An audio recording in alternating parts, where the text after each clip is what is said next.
We're a special edition of Business Incorporated. Let me introduce my panelists who will be discussing the last Monetary Policy Committee, the last dinner that the governor of the central bank had with the Chartered Institute of Bankers, and what was his outlook on the monetary policy environment for 2020. They will have a bit of an idea of what today's policy decisions will be. Let me, for my immediate left is Bolahan, who is the head of investment management at Codros Capital. Bolahan, thank you for coming. Thank you, We appreciate your time. And sitting next is Funke Oladoke, who is a partner in charge of M&A at Deloitte, Nigeria.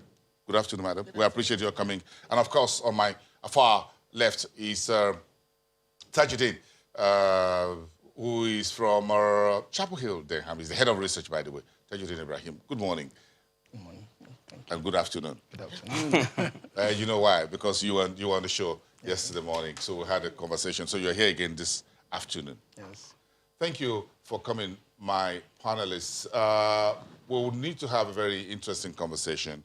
But first, if we take a look at where we finished off last year, and a number of preview coming through that there's generally going to be a hold. But a lot happened in 2019, by the way, I'm sure we all remember. But before we talk about the monetary policy side, let's give the floor to Funke to give us a bit of the fiscal macro environment that took us all the way to the end of last year when we had the last monetary policy meeting. Thank you again. I'm glad to be on the show. Thank you. Okay, if you recall, last year was very, as with all, the election year, it's always, there are so many uncertainties about what is going to happen, right? But towards the end of the year, we had the finance bill, which everybody has said is a welcome development, which tend to shape what is going to happen in 2020. So looking at the content of the bill, vis-a-vis where we're coming from the provision of the tax law, it looks very optimistic. There was a general reception.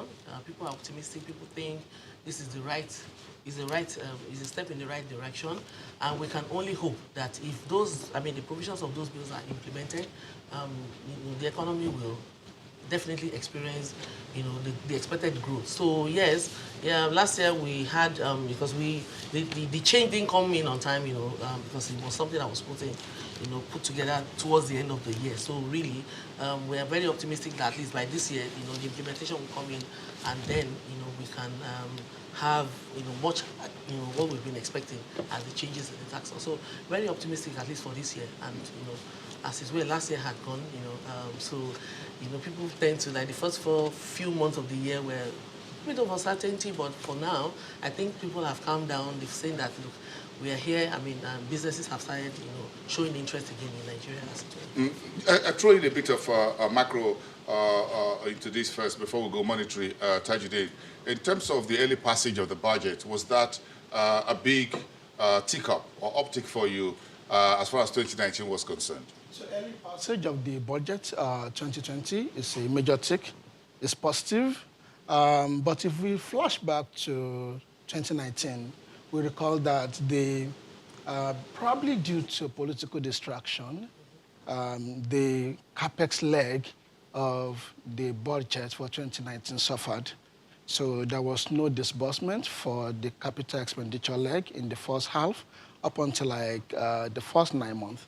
So it was much later, like the last quarter, that we began to see release of funds for capital expenditure. Yeah, because there was no cabinet in place until exactly. I think, first week of August. So those were major sort of slowdown points for the government and also for the big economy as a whole.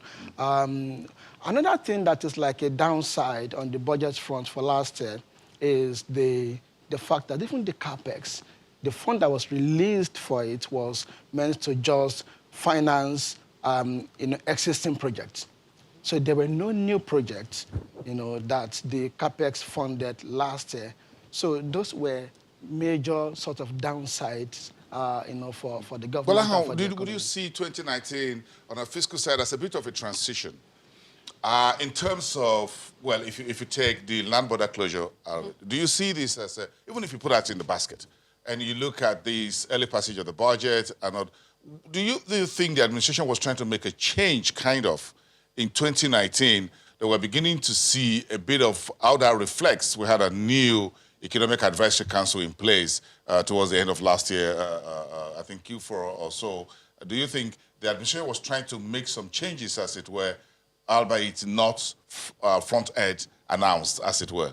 Well, it appears so, really. Like you mentioned, the economic advisory team that came on board, I think that was a positive when you look at the constituent on that advisory team. Also, for the border closure, it came with a lot of positivity. A lot of people received it positive. The inflation rate has like inched up, currently at 11.98%. And of course, the trajectory is still for it to go northwards. So last year, things were a bit slow, but like you said, I see it culminated into what we're going to see in 2020. So 2020, the budget has been passed early. We have the finance bill. So some things on the finance bill, we think they are positive for the economy. But by and large, 2019 was still a bit sluggish. Average growth rate was about 2%. When we have population growth rate of 3%, was a bad year for the stock market. I thought you weren't going to mention that. I was listening to all of you. Anybody has mentioned No, the stock market. I thought, well, maybe they forgot. Was a bad. I'm sure that was something everybody will remember first. Yes, and of course, towards the end of the year, we started to see declining T-bill yields.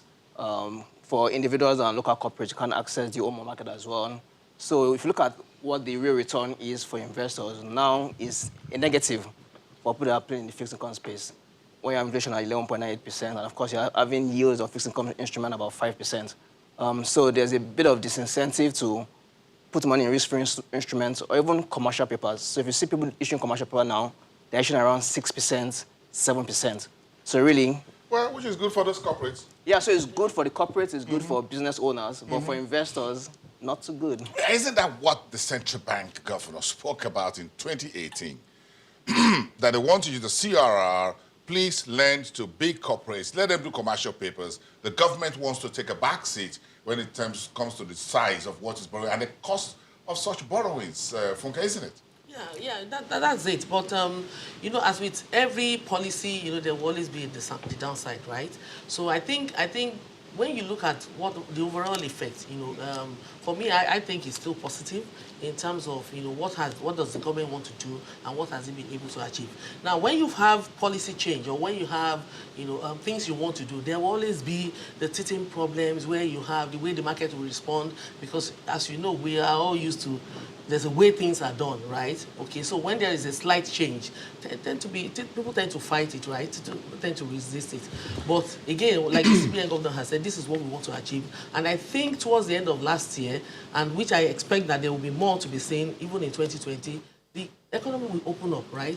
And then we'll begin to see the positive impact of some of these things. I like that. I have you as a dove among those two hawks. Yeah. So I'm very comfortable today. At least I have someone who's going to be a little bit more dovish about today. Yes. We'll take a break, everyone, and then we'll come back. It's been a very special edition of our Business Incorporated. The studio is open. The panelists are here. Bola Haina, Funke is here from Deloitte, and of course, Tajuddin Ibrahim from Chapel Hill, Denham. We'll continue the conversation on MPC Decision Day after the break.